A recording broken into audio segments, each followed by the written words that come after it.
Hello and welcome to another interesting English grammar lesson. I am Ananya. Let me ask you a question.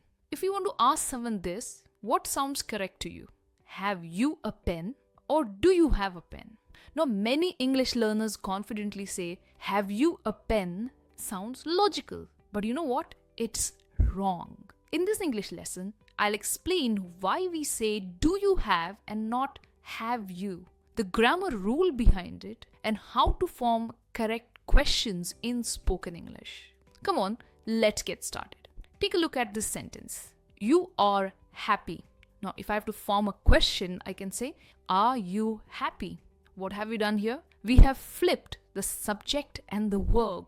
And this is exactly what your grammar teacher taught you, right? So you think, why not do the same with other verbs?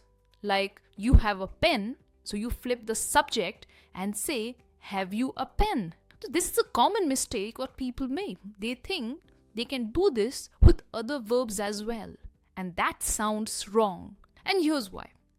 See, the verb be, that's am, is, are, was, were, is a special verb in English. It is one of the most important verb in English. And it's the only verb that gets to do the flip. It means you can flip them with the subject to form questions. But most other verbs cannot.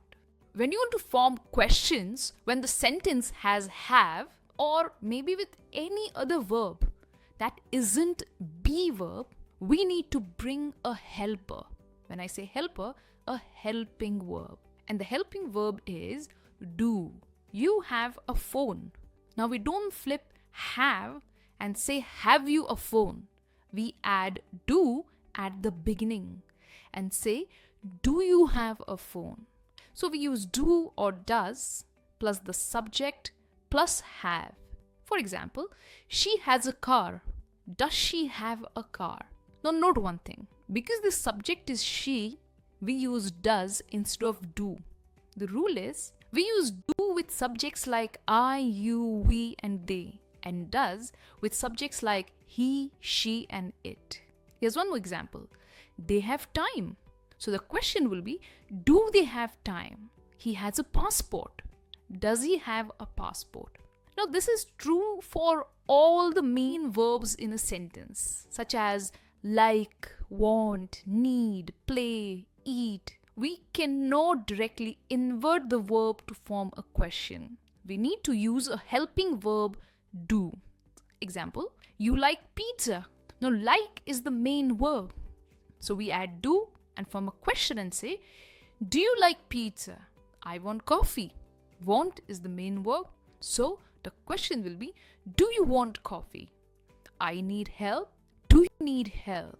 He plays cricket. Does he play cricket? Now note one thing. When we use does, after the subject, we do not add s to the verb.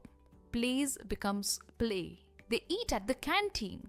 Do they eat at the canteen? Now in all these sentences, we have a main verb. There's no helping verb. So when in a sentence, you have the main verb, which is not the be verb. That is, am, is, are, was, or were.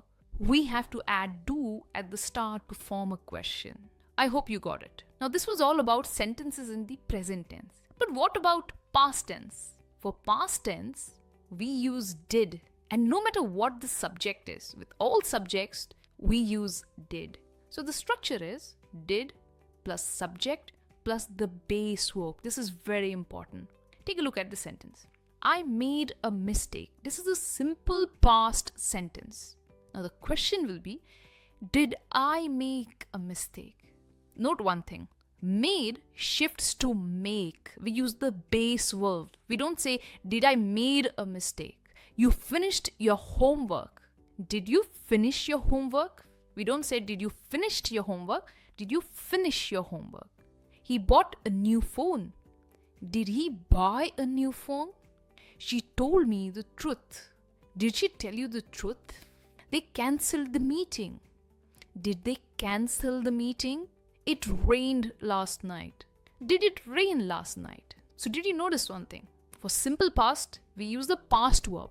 But when we add the helping verb did, the verb shifts to its base form. This is very important. Now let's come to the most confusing part. You might say, I've seen questions starting with have you. So when do we use have you to form a question? This is the most confusing part. Take a look at this sentence. You have finished your work. Now if you take a close look at this sentence, we have two verbs here. One is finished, which is the main verb in the sentence. And we also have. But have over here is a helping verb. It's not the main verb. It's helping the verb finished. So when in a sentence you have as a helping verb, we can directly form questions using have. Like, you have finished your work. Have you finished your work? When have is a helping verb, you can flip it to form a question. Here are more examples. You have eaten lunch. Have you eaten lunch? We have just flipped the subject and the helping verb. She has called you. Has she called you? So an important thing to note, when in a sentence you have or has as a helping verb, we do not add do. We just flip it to form a question. And this is mostly true for sentences in present perfect tense. I hope that's clear. Now let's move to a special category of verbs. Those are modal verbs. Modal verbs such as can, could, will, would, should, must, may, might. Take a look at this sentence. You can help me. So what will be the question form? Do you can help me? Well, no. The question form will be, can you help me? Again, with modal verbs, we just flip the subject and the modal verb. We do not add do or does when your sentence has a modal verb. It's the same rule as it applies with be verb. The structure is something like this. A normal statement will look like a subject plus modal verb plus the base verb. But to form questions, we put the modal verb first, followed by the subject and then the base verb. Take a look at these examples. You can drive. You will never say, do you can drive? Question form would be, can you drive? We just bring the modal verb at the start. You could explain this. Could you explain this? You will call me. Will you call me? You would like some tea? Would you like some tea? You should try again. Should you try again? You must follow the rules. Must you follow the rules? I may come later. May I come later? She might be busy. Might she be busy? So I hope now you know how to form questions with modal verbs. So when you have a modal verb in your sentences, we never use do or does. Alright, now it's time to test your understanding. It's quiz time. You have 5 questions on your screen and in the blank, you have to choose the right option. Pause the video, take a screenshot and drop your answers in the comments. So that's all for today. I hope today you were able to clear one of the most important English grammar doubts. Because what we do is we try to apply one grammar rule to all the sentences in English, which never works.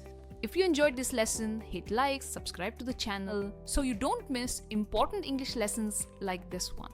I will see you soon with another interesting lesson. Until then, keep learning and keep practicing English. Bye for now.